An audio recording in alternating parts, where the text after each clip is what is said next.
कहा जाता है कि कपड़े आपके पर्सनालिटी के एक मैनिफेस्टेशन होते हैं, एक ऑफशूट होते हैं। जो आपकी पर्सनालिटी होती है वैसे ही आपके कपड़े होते हैं, आपकी स्टाइल होती है। तो आपकी स्टैंडर्ड आउटफिट के बारे में कुछ बताइए। गमछा, जो आज एक्सीडेंटली मैं ला नहीं पाया। नहीं कोई नहीं, पहली बार है जब मैं आपको इसके बिना एक्सीडेंटली आई फॉरगॉट गमछा लाना। पर मेरी पर्सनालिटी में गमछा है, और गमछा मुझे हर बात इस बात की याद दिलाता है कि जमीन से नहीं हटना है। जैसे टाई है, एरिस्टोक्रेसी का सिंबल है, गमछा जमीन का सिंबल है। तो मैं गमछा इसीलिए पहनता हूं कि मुझे हमेशा याद रहे कि मेरी शुरुआत जमीन से हुई, एक साधारण सी, तो वहां से कभी उठना नहीं है, क्योंकि जो भी जमीन से उठे उनका गिरना निश्चित है। एक गलतफहमी थी, अब तो ठीक है कि मैं कुछ अलग हूं। जिस दिन ये गलतफहमी दूर हुई तब जाके कुछ हुआ जीवन में। जैसे लोग टैटू करवाते हैं वैसे ही आप गमछा पहनते हो। गमछा पहनता हूं। Okay, beautiful. अगर आपको यूपीएससी एग्जाम बदलने का पावर दिया जाए तो आप 3 बदलाव हमारे साथ शेयर कीजिए। आप क्या 3 बदलाव लाओगे? पहली बदलाव एज लिमिट में लाऊंगा। 21 से 25 से ज्यादा होनी ही नहीं चाहिए। होनी ही नहीं चाहिए। आप कई सारे स्टेट्स हैं 40 साल तक सिविल सर्विस की परीक्षा लेते हैं। 40 भैया 40 साल लड़का पढ़ेगा, फिर जीवन में भाई 25 तक वो एग्जाम दे ले, क्योंकि किसी भी फील्ड में स्टैब्लिश होने में 5 साल लगते हैं। तो 25 साल में जो बाहर हो गया उसके पास अगले 5 साल है अपने आप को खड़ा करने का। पहला बदलाव तो मैं करूंगा, एज लिमिट को एकदम वो कर दूंगा। दूसरा बदलाव मैं ये करूंगा कि मैं हिंदी को कंपलसरी करूंगा। लैंग्वेज पढ़नी ही चाहिए। लैंग्वेज जानना बुराई नहीं है, लैंग्वेज को थोपना बुराई है। मैं हिंदी को कंपलसरी करूं। इतनी प्यारी लैंग्वेज है, जैसे तो सारी है, मतलब किसी को कहना बहुत प्यारी है वो अगले आदमी से बायसनेस हो जाएगी। क्योंकि जब कहीं जाते हैं, language is a binding force. अभी हमारे देश में बाइंडिंगनेस मिसिंग है। हम कर्नाटका गए तो वहां का आदमी टूटा फूटा हिंदी बोलेगा।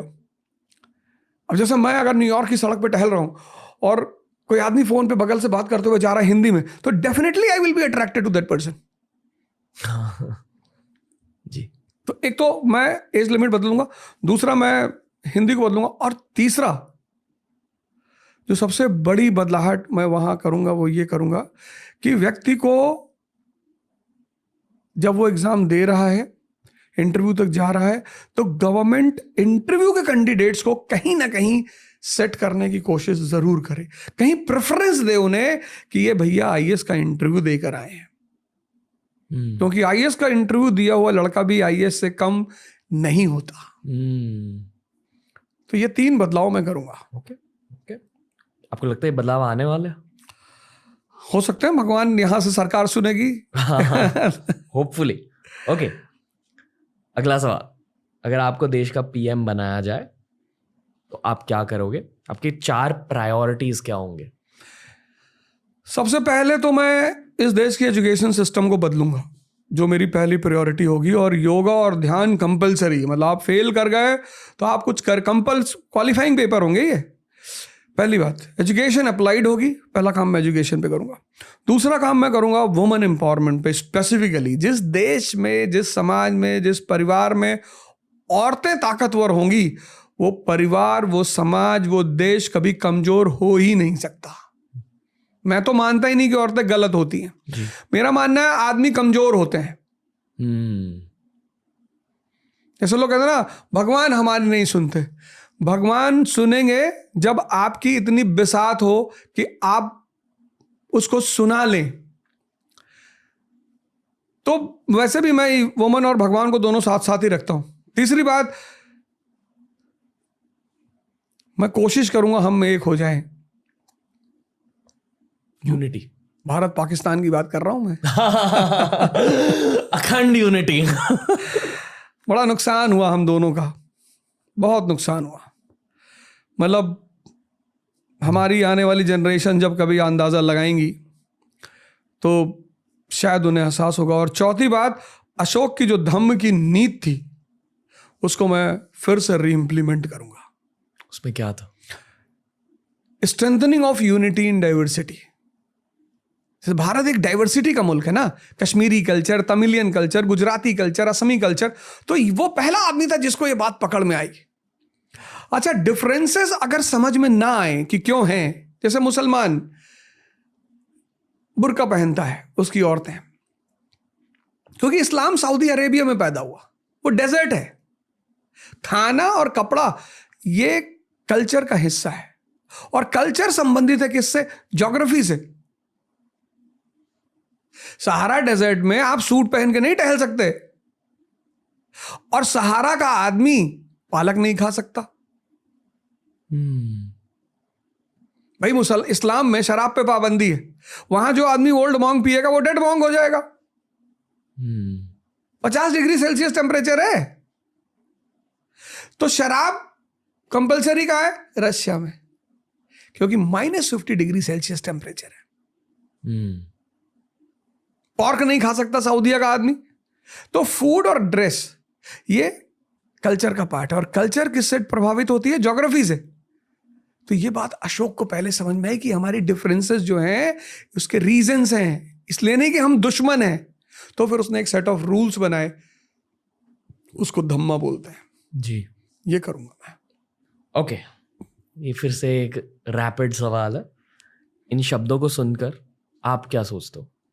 तो इन शब्दों को सुनकर आपको एक अलग शब्द कहना है, तुरंत बताना आपको।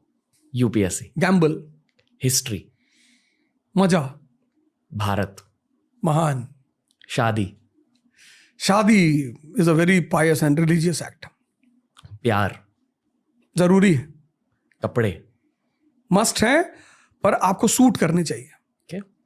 Style, gives you identity. Bollywood, Bollywood is very good when it brings Taare Zameen Par, when it brings 3 idiot, when it brings Rang De Basanti. तो it has a role, Bollywood has a role. The things which books can not do, theatre will do. तो Bollywood very good. Cricket, जलवा। अगला सवाल, आपके according सबसे stylish actor कौन है और क्यों? शाहरुख खान मुझे स्टाइलिश लगते हैं बहुत ज़्यादा। क्यों? ऐसे मैं ज़्यादा मूवियाँ देखता नहीं, पर जब मैं उनके शोज वगैरह कभी कभार देखता हूँ तो मैं देखता हूँ वो रहते हैं यम्पी लंपी लुक में, और अच्छे शर्ट्स और उसकी कॉम्बिनेशंस वगैरह। तो शायद मैं चूंकि इतना ज़्यादा इंटरेस्ट नहीं लेता, पर शाहरुख साहब को 1-2 शो में देखा है मैंने। तो अब ये मान दो कि स्टाइल का एक सिग्निफिकेंस होता है। हाँ, बिल्कुल बिल्कुल। Style is your encyclopaedia. मतलब स्टाइल आपकी बहुत कुछ बताएगी आपके बारे में, आपका बैठने का तरीका, आपका बोलना, आपका हैंड रेज करना, तो वो सारी चीजें बहुत कुछ डिफाइन करती हैं। बहुत सारे लोग बहुत लेट सीखते हैं लाइफ में, बहुत सारे लोग इमिटेट करते हैं। Style is a inbuilt system. When you try to sit like Amitabh Bachchan, तो you lose everything. You should sit as per your mental status. जैसे आप अंदर से वीरता का भाव लिए बैठे हैं, तो वो आपकी बॉडी से दिखाई पड़ना चाहिए। सिर्फ मूंछ बड़ी करके और घुमा लेने के और आंख टेढ़ी करके आप, वो बात ओरिजिनलिटी नहीं आएगी। ओके। अगला सवाल, जब आप घर पे बैठे हुए होते हो, जब आप चिल कर रहे होते हो, तो आप क्या पहनना पसंद करते हो? नहीं, मैं तो घर पे, मेरा वैसे फेवरेट जो वेयर है, जो आमतौर पे मैं बाहर भी पहनता हूँ, मैं ट्रैक में ही रहता हूँ।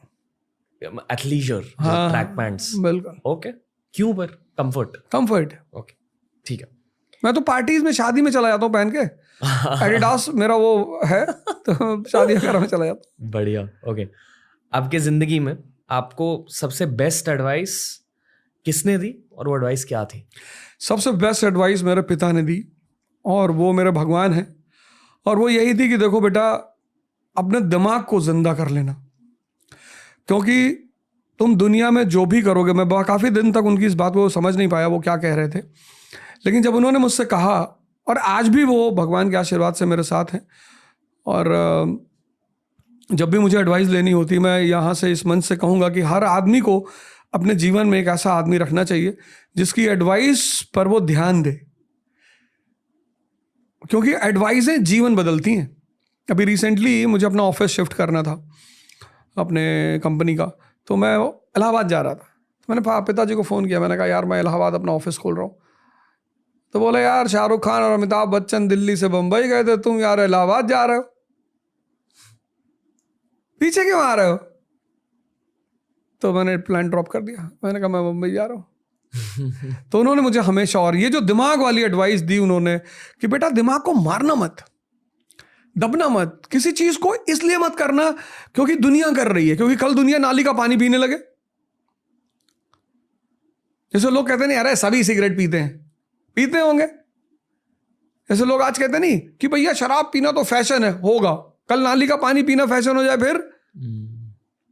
तो ये बात मुझे उनकी बड़ी अच्छी, वो कहते थे कि देखो बेटा जब तुम खाने की कोई चीज खरीदते हो तो उसके पीछे उसका कंटेंट लिखा होता है, कार्बोहाइड्रेट, फैट, विटामिन। जब सिगरेट खरीदना तो उसका कंटेंट चेक कर लेना कि कितनी प्रोटीन है इसमें। तो बोले ये सब जिंदा दिमाग के काम है, क्योंकि पढ़ने से कुछ नहीं होता। एक से एक पढ़े लिखे लोग, कितने बड़े बड़े साइन बोर्ड लिखे हुए हैं, कंपलसरी मैंडेटरी है पान की दुकान वालों के लिए कि cigarette smoke is injurious to health, photo बना दिया उसके पैकेट पे, फेफड़ा बना दिया, कैंसर लिख दिया। लेकिन चूंकि वो दिमाग जिंदा नहीं है इसलिए शायद, या फिर भारत के लोगों को मैं वैज्ञानिक भी मानता हूँ, एक्सपेरिमेंट करते रहते हैं कि पी के देख रहे हैं कि कैंसर हो रहा है कि नहीं हो रहा है। तो 20 साल पिए तो उनको लगा तो झूठ ही बोलते रहते हैं, यार ऐसा थोड़ी है, मैं 25 साल से पी रहा हूँ मुझे तो नहीं हुआ। तो वो भी एक अप्रोच है लाइफ की। लेकिन my father is best advice giver in my life, mentor है बेसिकली। मेंटर है मेरे। ओके, आपके शोहरत, फेम से नतीजत एक चीज जो आपको बिल्कुल पसंद नहीं है? ट्रॉली। मौत एक बहुत बड़ी सच्चाई है जिस पर कुछ बोला नहीं जा सकता। ओके, इसलिए नहीं बोला जा सकता, एक ही आदमी है जिसने मौत पे बोला है, वो है Socrates. He is the only person.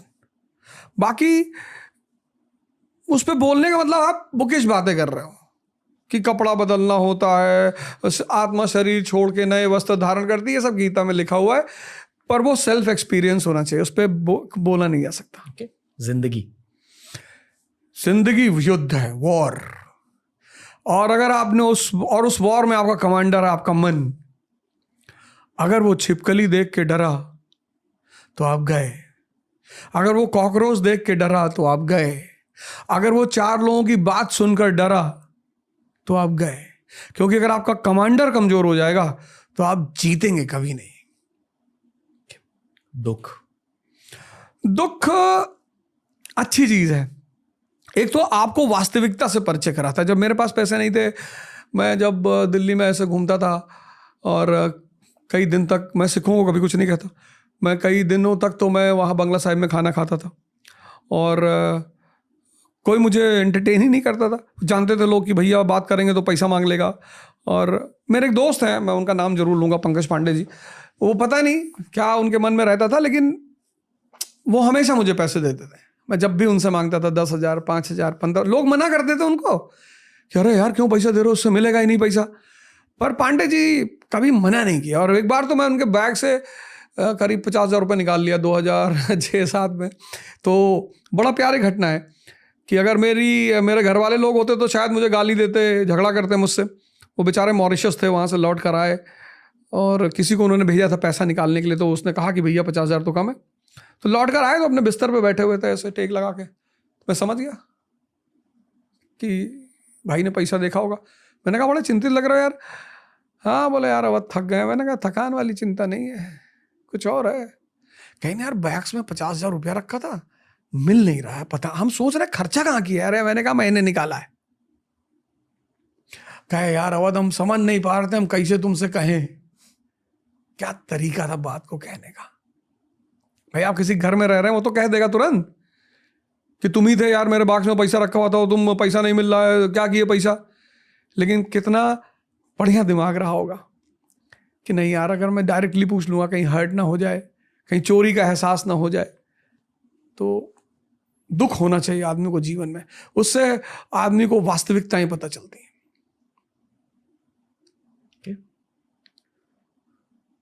Hindi film industry, Hindi film industry नहीं होती तो मैं पढ़ा ही नहीं पाता। अगर आपको एक मैकेनिक की साइकोलॉजी समझनी है तो आप एक मूवी देखो, खट्टा मीठा। जब राजपाल यादव जॉनी लीवर को बुला के ले आता है जॉनी लीवर कहानी सुना रहा था कि मैं एक बार वो चला रहा था क्या कहते हैं रोड रोलर, और गिर गिर गिर गिर गिर गिर रोड रोलर फंस गया। तो मैकेनिक ये दिखाना चाहता है कि भैया मैं दुनिया का सबसे उम्दा मैकेनिक हूं। तो और अगर मैकेनिक से काम लेना है तो उसको टोकना नहीं। जैसे बार बार अक्षय कुमार पूछता है क्या हुआ, कहता अभी ठीक करके देता हूं। अरे मामा, कहता यार ये मामा बना रहा, रिश्तेदार बना रहा है। तो आप हिंदी मूवी से क्या नहीं सीख सकते, पर आप कभी दिमाग के साथ बैठकर देखिए तो। जैसे मुन्ना मिर्जापुर का एक बड़े घर के बदतमीज युवा का रिप्रेजेंटेटिव किसी घर जा रहा है, उसके बाप की हाइट छोटी है, उसी के लौंडे से मजाक उड़ा रहा है कि भाई ये तो अद्दा है, ये तो अद्दा है। और बदतमीजी की हाइट कि यार तुम्हारी अम्मा से मिलते होंगे तो सीढ़ी लगाते होंगे। मतलब आप इमेजिन करो कि बॉलीवुड क्या क्या दिखाता है। पैसे धरती पर भगवान का रूप है। ये देश है जो कहता है अब पैसे क्या है, हाथ का मैल है, दिखा निकाल के। Money is worship. हर आदमी इस देश में पैसा तलाश रहा है। जो नहीं तलाश रहा है वो स्वामी अड़गलनंद है, ध्यान में मस्त है। तो इस देश में जो ध्यान में मस्त है बस उसी को पैसे की जरूरत नहीं, बाकी सबको है। सफलता एक ऐसी दुल्हन है कि अगर आपको मिल जाए तो आपकी गली का कुत्ता भी आपको अपना जीजा बना लेगा। बड़ी प्यारी चीज है सफलता। सफलता बहुत जरूरी है और मिलेगी कब? जब आप किसी गुरु का शरण पकड़ लो।